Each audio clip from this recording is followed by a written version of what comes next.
నమస్తే, welcome to I news. అంచనాలు అన్నిటినీ తలతన్ని అమెరికాకు రెండోసారి అధ్యక్షుడైన డొనాల్డ్ ట్రంప్ పరిపాలన ప్రారంభంలోనే పరేషాన్లో పడ్డారు. పాలనా పగ్గాలు చేపట్టిన మరుక్షణమే తీసుకున్న వివాదాస్పద నిర్ణయాలు ఆచరణకు నోచుకోవడం కష్టంగానే మారింది. న్యాయస్థానాల ముందు ఆ నిర్ణయాలు నిలబడలేకపోతున్నాయి. చైనా, కెనడా, మెక్సికో లాంటి దేశాలను బెదిరించిన లొంగ తీసుకోవడానికి చేసిన ప్రయత్నాలు కూడా బెడిసి కొడుతున్నాయి. అగ్రరాజ్యానికి వ్యతిరేకంగా ఆ రాజ్యాలు గట్టిగానే స్వరం వినిపిస్తున్నాయి. దీంతో ట్రంప్ తాజా ప్రపంచ పరిస్థితిని అర్థం చేసుకుని కాస్త ముందు వెనుక చూసుకొని పోతే మంచిది అనే సలహాలు వైట్ హౌస్ కు అందుతున్నాయి. అగ్రరాజ్యం అమెరికా అధ్యక్ష పీఠం ఎక్కగానే డొనాల్డ్ ట్రంప్ ఎడాపెడా ఎగ్జిక్యూటివ్ ఆర్డర్లు జారీ చేశారు. ఎన్నికల్లో అఖండ విజయం తెచ్చిన గర్వంతో వెనకా ముందు చూడకుండా టపాటపా ఆర్డర్లపై సంతకాలు చేశారు. చైనా, రష్యా లాంటి ప్రభావశీల దేశాలను బెదిరించి దారిలోకి తెచ్చుకోవడానికి ప్రయత్నించారు. అయితే ఆ ప్రయత్నాలు ఆరంభంలోనే ఎదురుతన్నాయి. ముఖ్యంగా ఆ దేశ ఫెడరల్ కోర్టు ట్రంప్ జోరును తగ్గించే ఆదేశాలు జారీ చేసింది. అమెరికా ఫస్ట్ అంటూ జన్మతః పౌరసత్వం రద్దు చేస్తూ తీసుకున్న సంచలన నిర్ణయాన్ని ఫెడరల్ కోర్టు నిలిపివేసింది. వలస వచ్చిన వారి సంతానానికి జన్మతః లభించే పౌరసత్వ హక్కును కోర్టు తాత్కాలికంగా నిలిపివేసింది. దేశాధ్యక్షుడిగా ప్రమాణం చేసిన వెంటనే ట్రంప్ పలు కార్యనిర్వాహక ఉత్తర్వులు జారీ చేసిన విషయం తెలిసిందే. వాటిలో అమెరికాలో పుట్టిన వారికి ఆటోమేటిక్ గా కల్పించే పౌరసత్వాన్ని రద్దు చేస్తూ ఇచ్చిన ఆర్డర్ కూడా ఉంది. దీనిని విపక్ష డెమోక్రటిక్ పార్టీ తీవ్రంగా వ్యతిరేకించింది. ఆ పార్టీ పాలనలో ఉన్న వాషింగ్టన్, అరిజోనా, ఇల్లినాయిస్, ఒరెగన్తో సహా 22 రాష్ట్రాలు, పలు వలసదారుల సంఘాలు ఈ ఉత్తర్వులను సవాల్ చేస్తూ సియాటిల్ ఫెడరల్ కోర్టును ఆశ్రయించాయి. అమెరికా రాజ్యాంగంలోని 14వ సవరణ ప్రకారం పౌరసత్వ చట్టం నిబంధనలకు ఈ ఆదేశాలు వ్యతిరేకమని స్పష్టం చేశారు. దేశంలో పుట్టిన ఎవరికైనా పౌరసత్వం ఇవ్వాల్సిందేనని న్యాయవాదులు వాదించారు. గతంలో ఈ అంశాన్ని అమెరికా సుప్రీంకోర్టు కూడా బలపరిచిందన్నారు.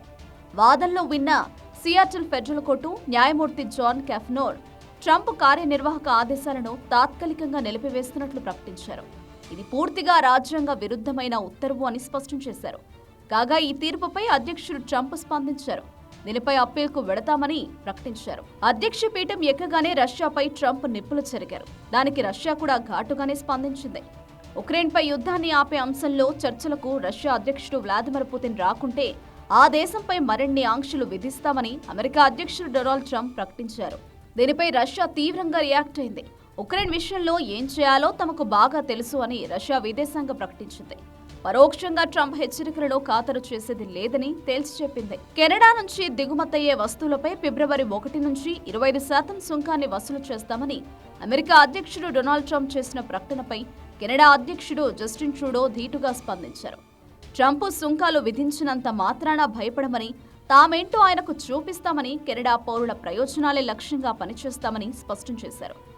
కెనడా నుంచి అక్రమ చొరబాట్లు జరుగుతున్నాయనే ట్రంప్ ఆరోపణలపై మాత్రం ట్రూడో కాస్త సమన్వయంతో స్పందించారు. సరిహద్దుల్లో భద్రతా పెంపు అంశంపై చర్చలు జరిపేందుకు కెనడా ఎప్పుడూ సిద్ధమేనని తెలిపారు. అమెరికాకు పనామా కూడా జలకిచ్చింది. పనామా కాలువను వెనక్కి తీసుకుంటామని అమెరికా అధ్యక్షుడు డొనాల్డ్ ట్రంప్ చేసిన హెచ్చరికలపై పనామా అధ్యక్షుడు జోస్టాల్ ములినో మండిపడ్డారు. పనామా కాలువ తమకు అమెరికా ఇచ్చిన బహుమతేం కాదని ఘాటుగా బదులిచ్చారు. పనామా కాలువలో చైనా కార్యకలాపాలు అధికమయ్యాయని, కాలువ చైనా ఆధీనంలో ఉందని, తాము పనామాకు ఇచ్చిన ఆ కాలువను వెనక్కి తీసుకుంటామని ట్రంప్ ఇటీవల పలుమార్లు ఆరోపించారు. అధ్యక్షుడిగా సోమవారం బాధ్యతలు చేపట్టిన తర్వాత కూడా పనామా కాలువ అంశంపై మాట్లాడారు. దావోస్ లో జరుగుతున్న ప్రపంచ ఆర్థిక సదస్సులో ఉన్న ములినో అమెరికా అధ్యక్షుడు చేసిన వ్యాఖ్యలకు స్పందించారు. పనామా కాలువను అమెరికా తమకు బహుమతిగా ఇవ్వలేదని, కాలువ చైనా ఆధీనంలో లేదని తేల్చి చెప్పారు. జన్మతః పౌరసత్వం విషయంలో, సుంకాల విషయంలో, చొరబాట్ల విషయంలో, పనామా కాలువ విషయంలో ట్రంప్ తొందరపాటు ప్రపంచవ్యాప్తంగా అమెరికాతో ఇతర దేశాలకున్న సంబంధాలపై ప్రభావం చూపుతుందని అంతర్జాతీయ వ్యవహారాల నిపుణులు అంటున్నారు. గతంలో అమెరికాకు అధ్యక్షులుగా పనిచేసిన వారు ఇరుగు పొరుగు దేశాలతో మంచి సంబంధాలు నెరిపారని, ఇతర దేశాలతో కూడా ఎంతో సఖ్యతగా ఉండి పెద్దన పాత్ర పోషించారని గుర్తు చేశారు. కానీ ట్రంప్ తీసుకున్న నిర్ణయాలు అందరినీ శత్రువులను చేసే ప్రమాదం ఉందంటున్నారు.